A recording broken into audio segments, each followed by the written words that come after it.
All right, we're ready to go. Good evening, Miss Hudspeth. Thank you for joining us today. How are you feeling on this good Thursday evening? Super excited about what is happening here in Harris County and in Texas. So I'm feeling pretty good. Harris County is just showing up and showing out. We have record number of people voting here. And so that should make anyone excited. That shows us that voters are really motivated to get out and make sure that their voices are heard for this election. Yes, for sure. If I'm being honest, I have been very skeptical about the turnout for this election. I've been worried, thinking that because of COVID-19 or just because of people's lacking trust in the political process, that the voting numbers wouldn't be as high as we need them to be. But I had a few hearings today and I saw people in line and they were not complaining. So that's very exciting. Yes, very motivated. I mean, right now, so far, we have broken numbers from 2016, the last presidential election. We're at over 300,000 people who have cast their ballots early since Tuesday. And so that is major. And if we keep up the rhythm that is happening now, then we will definitely have superseded the last presidential election by the end of early voting leading into election day.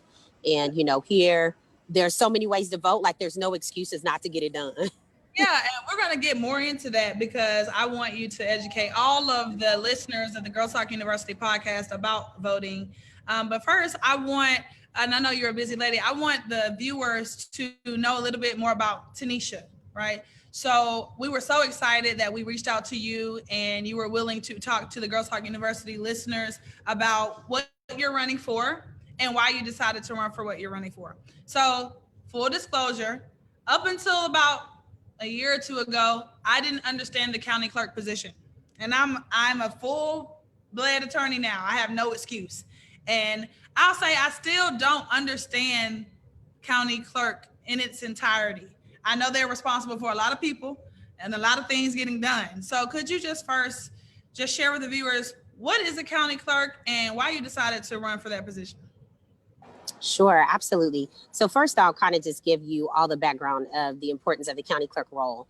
It's a pretty quiet role until elections roll around, right? And then everybody's paying attention.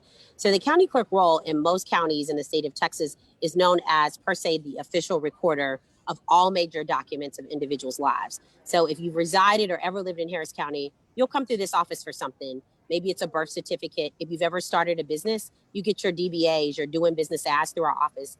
Liquor licenses and business-oriented documentation, all those are filed with the county clerk's office. If you ever decide to get married or if you've been married, you get your marriage license through the county clerk's office. And we call it recording all the major events of your lives. So everything from real property to deed records, civil, probate, and commissioner's court documents, we are recordings of the history of that documentation and what is done. And that's really important paperwork to constituents. I mean, I know it's not the sexier piece of what our office does, but when you think about the importance of it, it is really, really important. And so I'll talk a little bit about later what, I am planning to do to bring more attention to why your county clerk is so important. But the other one that is the sexier piece of this office is running elections. So everything about from the time that you get to a polling location to the time you cast your ballot and walk out of the polling location, the county clerks handles that. They handle everything elections related, from staffing to locations. And in this election, you're seeing some major things happen that's never happened before in elections because we realize one, i.e., we're operating an election in a global pandemic, which has never been done. I've been in this office for 15 years, and there's no way to really be able to, identify how do you run elections when you have a pandemic going on.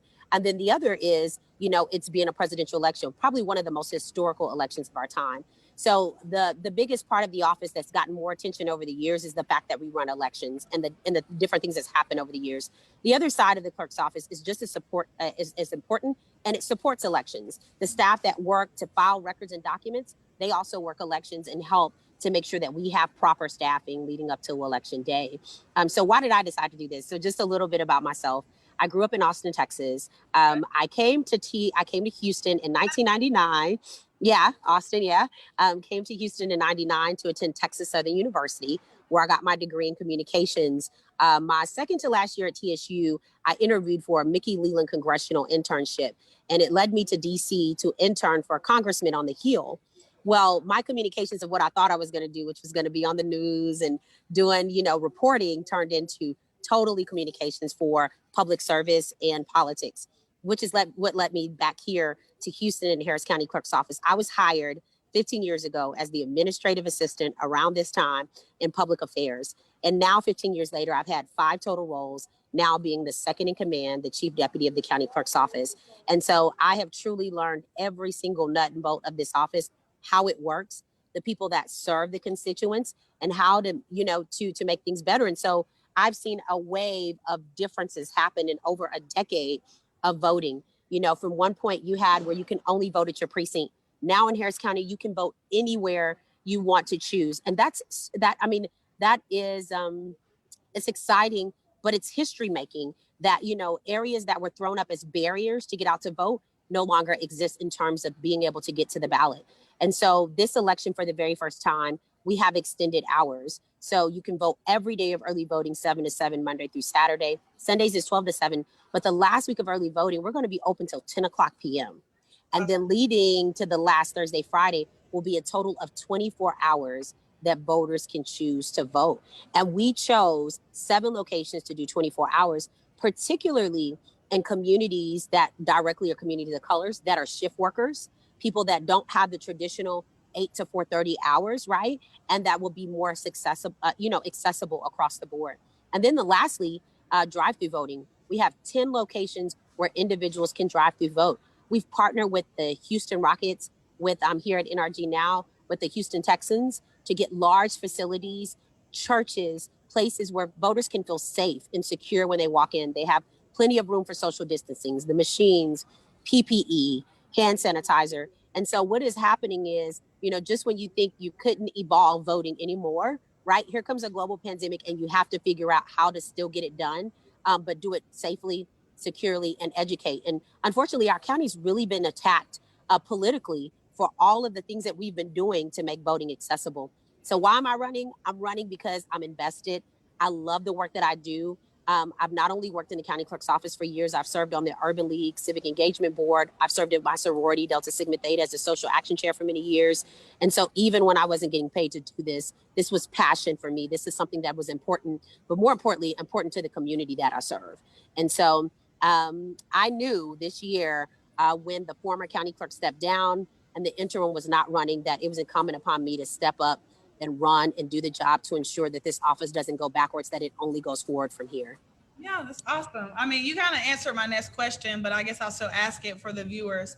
I hear so many people that say, I don't want to go to the clerk's office, or I don't want to go downtown because they're slow, or they'll misplace my paperwork, or they give me the runaround, or elections are rigged, or they're going to lose my ballot, or absentee ballots don't count. You hear all these things. Whether they're myths or true is left up to God, I guess. But how does that make you feel, and how do you challenge those things? Because I think a lot of those misconceptions that keep getting talked about over and over again will hinder people from learning more about the county clerk role and being willing to vote. So what do you have to say to those people? Yeah, absolutely. I think it all boils down to education, right? When people don't understand how a process works, then it's easy to get frustrated, right? It's easier to, misunderstand and get misinformation, provided to them or given out. Now, on the piece of the services that we provide, we have learned some inaccuracies in terms of what COVID has brought, right? We had to close our doors. We had to essentially try and do what we could virtually via email or by mail. And that did cause a backlog. But over the weeks, over the last couple of months, actually not weeks, because this happened since March, we were able to start putting things in place like plexiglass and safety measures so that employees can be here. And we started doing some of our services by appointment so that we can properly screen those that are coming in. Because some of the things that we do are just not completely virtual. And so that's one of the things that I'll do as the next county clerk, is make sure that the processes we do from now on and forward, that we're mitigating as much as we can and providing services as much as we can virtually. We'll never get away from the whole in-person experience, right? There are just some items that will have to be done in person, but we're working on that and we're already setting plans in motion. One of those is setting just a customer service center So we have about over 300 employees in the county clerk's office, but they all do daily jobs as well as try and answer the phones. And so one of the things that we're going to do to improve that is create just a customer service center just to handle phones, question and answers, so that it doesn't take or delay individuals trying to work and answer phones at the same time, right? What's that? Is that your idea? Yeah, absolutely. It's on my platform. If you go to TenesiaHudspeth.com, that's one of my vision statements is, you know what, you learn from what you see and how do you improve upon it, right? It sounds common sense, it sounds rudimentary, but it's one of the things that we're definitely going to put in place as we get past November is setting in motion just a customer service center, a very large base of individuals who can just constantly, be able to take calls, avoid delays, and be able to mitigate some of that. So then when they do get to the counter or they get to the person that's assisting them with work, then they know exactly, they're prepared, they have exactly what they need, and we're doing it in a timely manner. So that's one of the first things we'll do. I can already tell that when you're elected as county clerk, you're going to have a level of respect for your employees, because to think of that, you had to think, man, these employees must feel burnt out. They're having to answer the phone. They're having to keep up with pushing a certain amount of documents through. Let me separate the two so that people can be more efficient at their jobs. Absolutely. And let me just say, we have an incredible staff. Our staff is tremendously diverse. And so one of my biggest things and biggest parts of my platform is making sure that we don't just have diversity in the workplace, but that we have diversity in leadership in our workplace, right? Like I said, I was in the clerk's office for 15 years. It wasn't until maybe the last couple of years that I had the opportunity to really step into leadership, although qualified for many years. And so that's important to me. That's important to see that there's diversity in leadership across the board and that we continue to do that. But, the people that they work hard. And at one point, our phones were slammed so much that literally when you'd hang up, another call would come in. So that's just one piece of it and what we'll do going forward. On the election side, we really had to look for funding and apply for grants and different things to help us offset what the additional cost that we would incur. Because every single polling location right now, we have 122 early voting locations. Become election day, we're going to have over 800 voting centers. And so that means we have to have sanitizer stands at every single one of those stations when people walk in. That means we worked hard to make sure that whether a voter had face covering or not, that they have proper PPE. So we'll be providing a mask for every voter that needs one. We also will have finger cots and gloves. So essentially you can walk into the polling location and never touch one thing physically with your hands if you choose to use it. Now, by law, we can't force or enforce upon voters that they have to use this, but by far we have purchased, we have received grants, we have even received donations and have sought out all of these things to make sure that we have enough resources to keep voters safe. And then a step further, when we talk about the voters, that also means the workers. Our workers are fully covered. We have plexiglass stands in between the workers and the voters. They have masks and the face shields. And so it has been around the clock work between now. Luckily, we had the July runoff election where we were able to actually, test out what it will be like in a smaller election for November. But now we're here and we are setting great wheels in motion to make sure that we move forward well and that every single voter eligible gets to do that this November. Awesome. You are a busy lady, I can tell, and you have been doing a lot of hard work. But I want to ask you a question. How can we get more girls, especially young girls of color, more Black girls, interested in this type of work? Because when I was a kid, I didn't know anything about county clerk. And It's like you were one of the kingmakers of our city and of our county. So what do you have to be good at, or what do you have to be interested in to start a career in this field? Yeah, very humbling. So like I said, I did an internship, which kind of drove my passion into the public service side and into elections.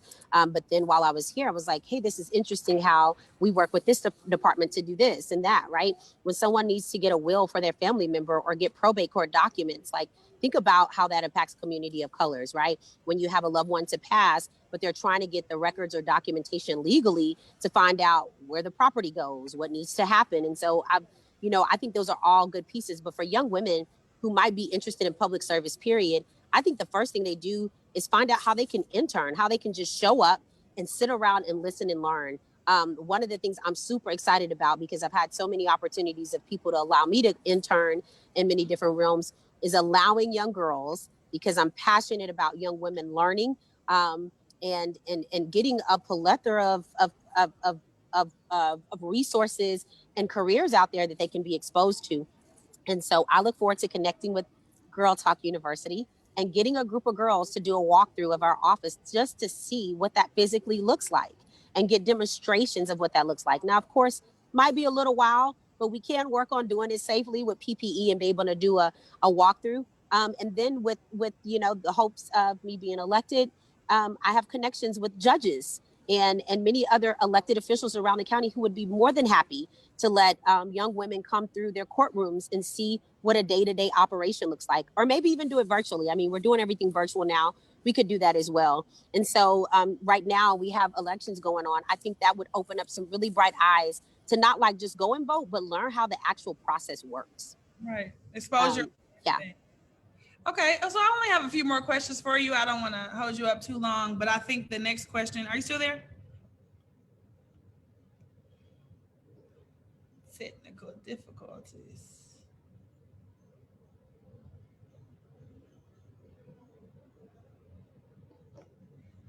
So for all those people that are watching, what do you think so far? She's awesome, right?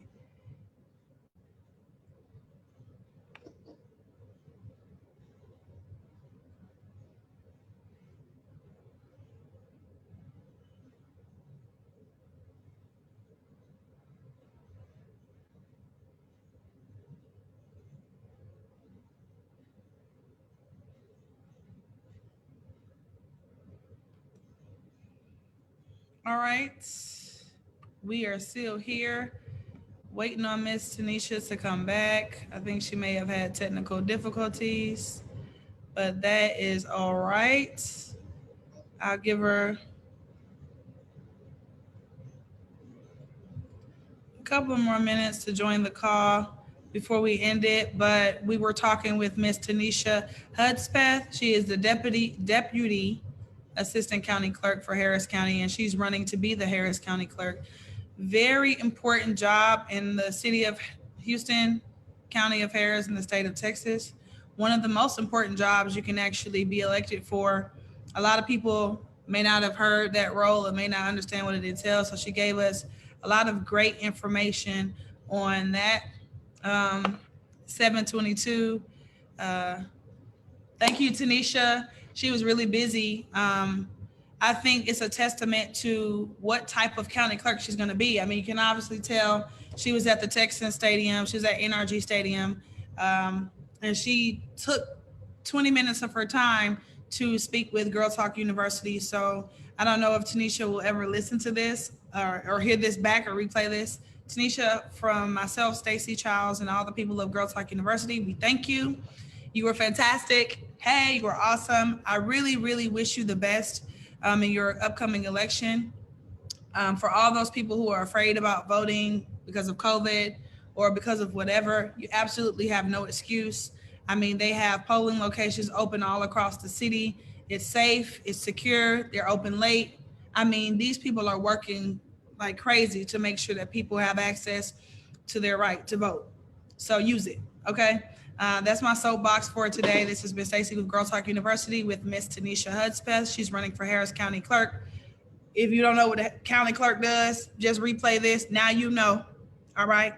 No excuses about, I don't even know what a county clerk is. Oh, she's coming back. So sorry about that. Okay. I was just singing your praises, you know. Right. I'm so sorry. I'm technical difficulties. This whole virtual world is like super crazy. I hope that you have the chance tonight to replay this because people are giving you a lot of shout outs on Facebook. Just one more. This one question is near and dear to me. Well, two more questions. This question, it will help me personally. It'll help all the girls that Girl Talk you and some other listeners. You are running for a pretty important position.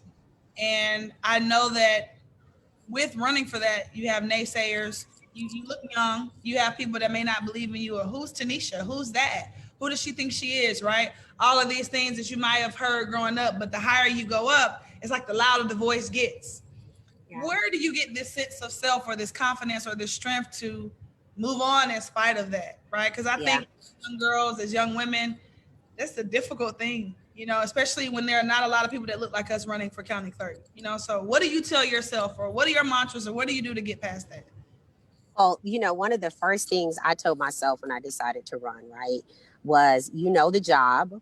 Why sit around and wait? Who's going to do it next? And then you have to teach them what you already know, right? And so it does take a level of confidence.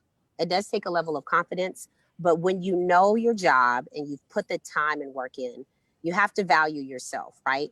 And it's not easy being young and Black. I actually, once elected this November, I'll be the youngest first African-American woman to ever hold a county seat, and happen to be it's the third largest of the US, a county clerk to run in this office. And so, just having confidence in knowing that you've done the work, if you've studied to show yourself approved.